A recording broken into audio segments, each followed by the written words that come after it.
Hello everyone, hope you're all doing very well. Just a quick recipe today for a very budget friendly apple sauce. So I start off with 3 cooking apples. I haven't actually seen many recipes that use cooking apples, so I'm sure you can use any apples that you can get your hands on, but this is what I had. So I cut them in half, cored them, and then peeled them.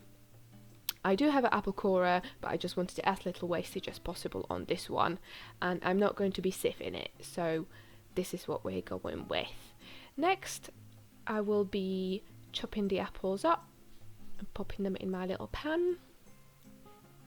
I would advise a larger pan, but this one just about did the job.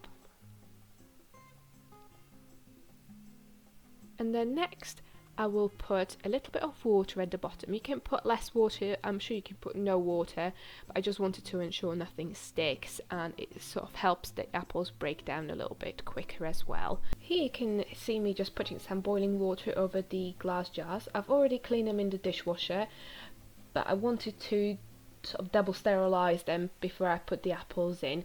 It also ensures that the jars are warm when I'm putting the sauce in, which is very, very important. I just put them in a hot water, and then once they came to boil, I let it boil for about 10 minutes. Now our apples are already soft. That took less than 10 minutes.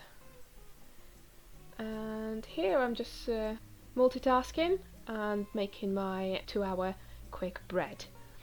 If you want a recipe, let me know. And then I just smash up the apples. You don't have to do this, and you can also puree them.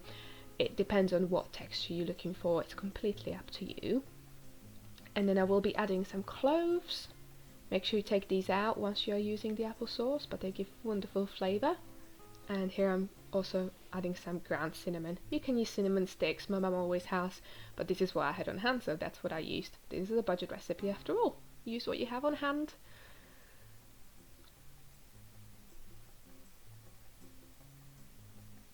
Okay, give it a quick mix and give it a taste. As I say, your apples might be different, so the amount of sugar you need to use will also be very different. Cooking apples are very tart, and therefore they will require different amount of sugar to other apples.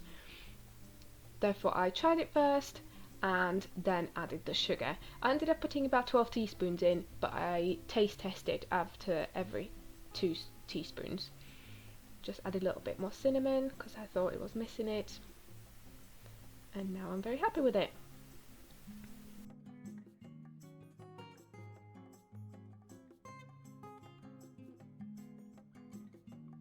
Next we're going to take our jars out of the boiling water. I've got my jar funnel there. Unfortunately I haven't got a jar grip, so I had to improvise. If you're doing this, I was being extremely careful, but wear protection on your hand that's holding the tongs, because if the water runs up, you will burn your hand, so just be really, really, really careful. But luckily I had no accidents.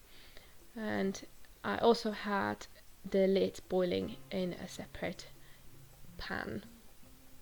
So here I filled my jars. The 3 apples gave me 3 jam jarfuls, which are, I would imagine, about 175 to 200 ml each.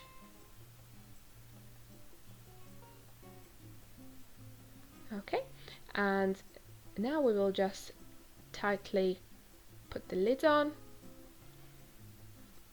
and put them back in the water. There are different methods of canning, but this is one my family has used for decades and it has worked for us. We ensure the water is 3/4 way up and it gently boils for around 20 minutes. Then we carefully remove the jars and immediately turn them upside down. This just helps further with the canning process and sealing of the jars. I personally prefer to leave them upside down for 24 hours and label them in the meantime.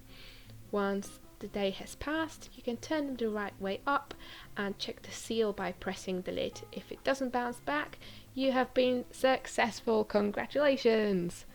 If not a big deal at all, do not worry. Just pop your jar in the fridge and use it in the recipe within the next couple of weeks or so.